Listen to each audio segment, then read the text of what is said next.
இன்றைக்கி நம்ம வீட்டில் நைட்டு சாப்பாட்டுக்கு பார்த்திங்கன்னா நைட்டு ஒரு டிஃபனுக்கு எங்கள் பாப்பா தான் செஞ்சாங்க. தக்காளி தொக்கு பாருங்கள், காரசாரமாக சூப்பராக இருக்கும் தக்காளி தொக்கு. பொடியெல்லாம் எதுவும் போடல, பச்சை மிளகாய் மட்டும் போட்டிருக்காங்க. இந்த பக்கம் சப்பாத்தி போட்டாச்சு. இந்த பக்கம் சப்பாத்தி அவ்வளோதாங்க, போட்டு முடிச்சிட்டேன். இந்த தக்காளி தொக்கு பார்த்திங்கன்னா சிம்பிளாக தான், ஒரு 2 வெங்காயம் 3 தக்காளி தான் போட்டு செஞ்சுருக்குறோம். நம்ம வீட்டில் நைட்டு டின்னர் பார்த்திங்கன்னா சுட சுட சப்பாத்தி, சாஃப்டான சப்பாத்தி.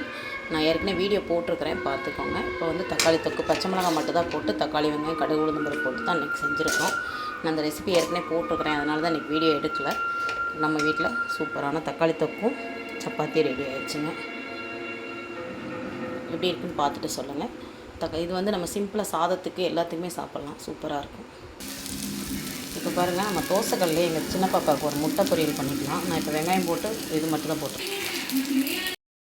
இன்றைக்கி நம்ம வீட்டில் நைட்டு சாப்பாட்டுக்கு பார்த்திங்கன்னா நைட்டு ஒரு டிஃபனுக்கு எங்கள் பாப்பா தான் செஞ்சாங்க. தக்காளி தொக்கு பாருங்கள், காரசாரமாக சூப்பராக இருக்கும் தக்காளி தொக்கு. பொடியெல்லாம் எதுவும் போடல, பச்சை மிளகாய் மட்டும் போட்டிருக்காங்க. இந்த பக்கம் சப்பாத்தி போட்டாச்சு. இந்த பக்கம்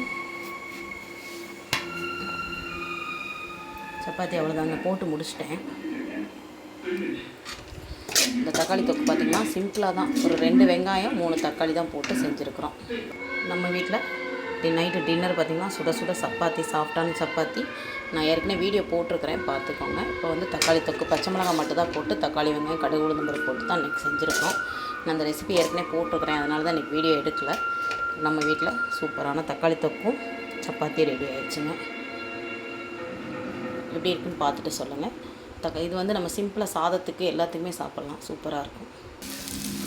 இப்போ பாருங்கள், நம்ம தோசைக்கல்லே எங்கள் சின்ன பாப்பாவுக்கு ஒரு முட்டை பொரியல் பண்ணிக்கலாம். நான் இப்போ வெங்காயம் போட்டு இது மட்டும் தான் போட்டேன்.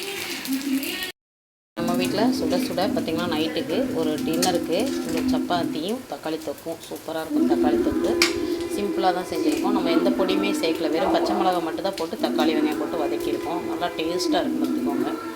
தக்காளி சாதத்துக்கு நம்ம எப்படி சாதத்துலேயும் பரட்டி சாப்பிட்லாம், சூப்பராக இருக்கும். இப்போ தக்காளி தொக்கு ரெடி ஆயிடுச்சு.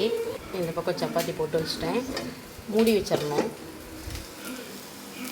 இந்த பக்கம் பார்த்திங்கன்னா ஒரே ஒரு முட்டை மட்டும் நாங்கள் யாரும் சாப்பிட மாட்டோம், எங்கள் பாப்பாவுக்கு சின்ன பாப்பாவுக்கு மட்டும் பொரிச்சு கொடுக்குறதுக்காக தோசைக்கல்லே வெங்காயம் மட்டும் போட்டு இது சால்ட்டு போட்டு அப்படியே முட்டை உடச்சி ஊற்றிட்டேன். இவ்வளோதாங்க நம்ம வீட்டில் இன்றைக்கி தக்காளி தொக்கு. நான் வீடியோ போட்டிருக்கிறேன், பார்த்துட்டு கமெண்ட் பண்ணுங்கள்.